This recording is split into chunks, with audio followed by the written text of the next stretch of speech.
And finally, for today's episode, let's turn to Alejandra Castillo for a look at Adventist history. This week, the Adventist Church in South America takes dramatic steps in growth. Hello and welcome to This Week in Adventist History.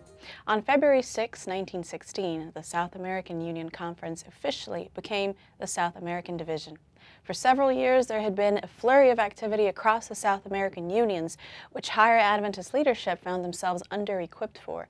The rapid spread of the gospel in the region was a clear sign that more decisive action was necessary to nurture the growing church in South America.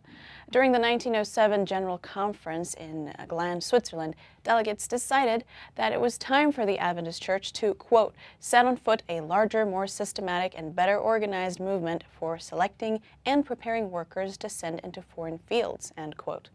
Even though the South American unions were not represented at these meetings, the General Conference Committee appropriated $3,000 to a printing plant in Brazil and voted 10 missionary appointments to the region. Over the next several years, the South American unions would continue growing rapidly, as did the institutions like the Adventist University of El Plata, which received support from the General Conference. This period in the South American church history was characterized by major reorganization, as many of its unions, schools, and publishing enterprises grew and solidified.